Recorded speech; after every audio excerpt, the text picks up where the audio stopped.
If you've started a YouTube automation or cash cow channel, you're probably guilty of doing one of these 11 mistakes, if not even more. And it's probably hurting your growth. So I'll teach you what these mistakes are and how you can avoid them or stop doing them. The first mistake that you're probably doing is that you're choosing a niche that you know nothing about. So knowing your niche gives you an advantage in creating more appealing topics and thumbnails. And most people go into niches that are usually the front runners when it comes to YouTube automation. Celebrities, tech, luxury, stocks, make money online. Those are all the upfront niches that people are flocking towards, meaning that there's a lot of quote unquote competition when it comes within those niches. So choosing a niche that you know more about is much better than choosing one of these upfront runner niches such as celebrities or crypto. So choose a niche that you know more than the average person about, because when you choose a niche that you actually know more about, you can think of more creative topics, you can think of more creative thumbnails, you can think of more creative title ideas. It really goes to say that, if I'm in the basketball niche, which I am, and you're in the basketball niche, but you know nothing about basketball, who do you think is gonna create more appealing videos, right? I am, because I simply just know basketball more than you do.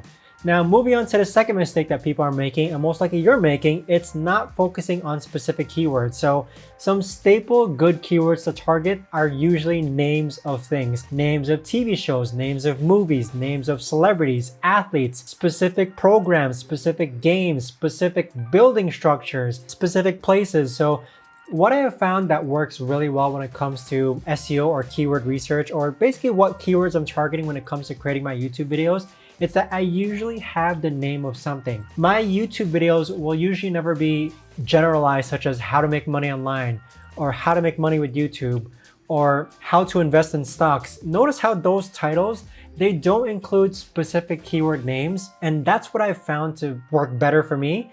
But generalized video topic ideas, they tend to not work as well. Now, the third mistake that you might be making is that you're uploading videos that are just poor quality. And what defines poor quality? I define poor quality as having an average viewer duration of less than 30%. If your videos are getting 10% average viewer durations, 20% average viewer durations, then more than likely it's not a good quality video. If it's less than 10% and you're getting a good amount of impressions, then there's probably something wrong with the beginning of your video. I once had a video that had a 10% average viewer duration and it got maybe 10,000 views. And when I went back and checked the video, it turns out that the quality of the video was very poor. Moving on to the fourth mistake that you might be making is that you're too focused on money. Money on YouTube will come later. Focus on creating content that people are actually looking for. Focus on creating content that people actually want to watch. With YouTube being owned by Google, YouTube is the second most used search engine in the world. People have a demand for some certain subject, and that's what you should be creating videos for. If you're getting very little impressions on your video, chances are that your research is a little off and that you're creating content that people actually aren't looking for. The fifth mistake that you might be making is that you're uploading too many videos at once. So I recommend uploading 3 times a week or every other day, and that comes to about 12 to 15 posts per month. So why don't I recommend posting every day? More than likely, when you're starting out and if you're a beginner watching this video, you just don't know what to post yet. So posting every single day when you have no proven data yet is a mistake. I mean, what I mean by proven data is that you have videos that are getting views, then you should make more videos on that video topic. And if every single video that you make similar to that topic works, then yeah, you can increase your frequency in post and move on to posting every single day. But I've found that even compared to my channels that post daily versus my channels that post every other day or 3 times a week,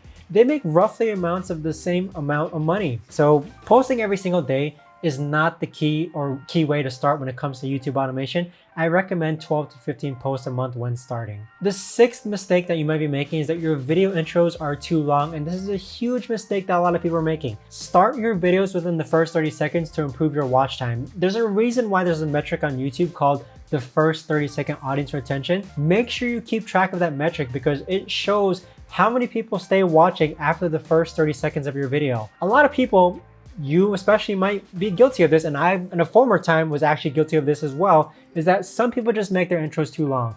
If someone, let's say you or I, for example, is clicking on a video for X, then we want to give them that X within the first 30 seconds. So if I'm looking up top 10 chicken recipes and I click on a video and it spends 2 minutes talking about why chicken recipes are good, That's not why I clicked on the video. You want to start your video ASAP. You want to start it within the first 30 seconds. Ideally, the earlier the better. Don't ask to subscribe. That's a waste of an intro. Don't fluff the intro. And also don't add unnecessary background info that people aren't asking for. Again, if I'm clicking on a video for the top 10 chicken recipes and you spend 1 to 2 minutes going over the background of how to cook, that's not why I'm clicking the video. You should start your video ASAP, make your intro shorter, and get straight into the video. Now, the 7th mistake that you may be making is focusing on the wrong analytics. Here are the most important metrics to keep track of when it comes to YouTube. Impressions is the first tier, and when you get a good amount of impressions, this confirms whether your research is good or not. It confirms that the video topic you chose is actually in demand. The second metric that you should be looking at is click-through rate. This confirms whether your title and thumbnail is good or not, and ideally you want over a 7% or 10% click-through rate. On YouTube, the average CTR is 3 to 7%. The third metric you should be looking at is average viewer duration, and this confirms whether your video is good or not. And we talked about this earlier in that what I think is a good quality video is when it gets over 30% average viewer duration. Subscriber count, that's usually the secondary focus, and views, look at how many views you get. That is the byproduct of having a good amount of impressions, a good CTR, and a good average viewer duration. If you can nail those 3 metrics, then views will ultimately come. The 8th mistake that you might be making is that you're just copying too much. If a video topic works from your competitors, twist the topic idea and turn it into your own.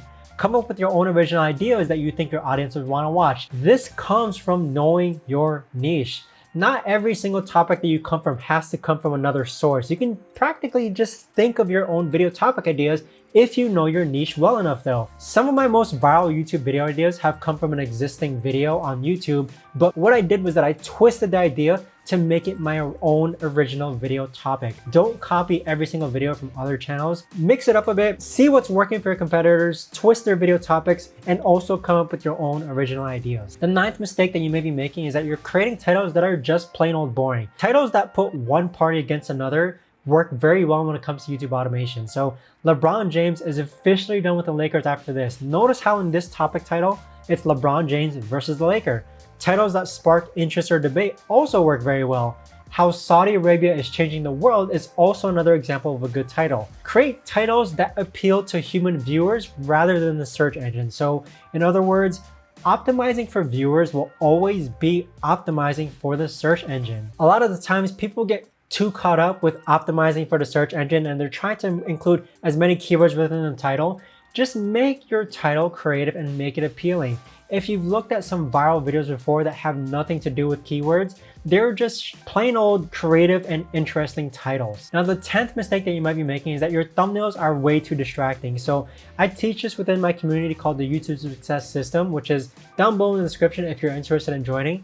It's called the 3-point thumbnail concept. And what this means is that there should be no more than 3 main points within your thumbnail that draws viewers' attention. When I look at a thumbnail, if my eyes are drawn to multiple viewpoints, more than 3, that is too distracting of a thumbnail. Simple can sometimes be better, and the idea behind your thumbnail is much more important than the actual concept itself. I've had thumbnails go viral in which the design was mediocre, but the idea was brilliant. Now, the 11th mistake that you might be making is hiring the wrong people.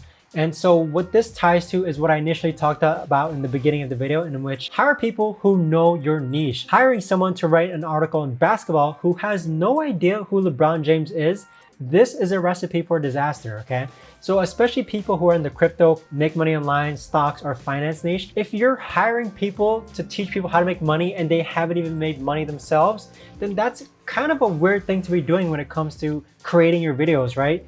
Your team who's creating your videos, they don't have to be experts, but they should understand your niche, right? So these mistakes aren't the only things that you should be aware of when it comes to YouTube automation. Make sure to watch this video next if you want to see the actual realities of what it's like running a YouTube automation channel coming from someone like me who's been doing it for over 3 years now.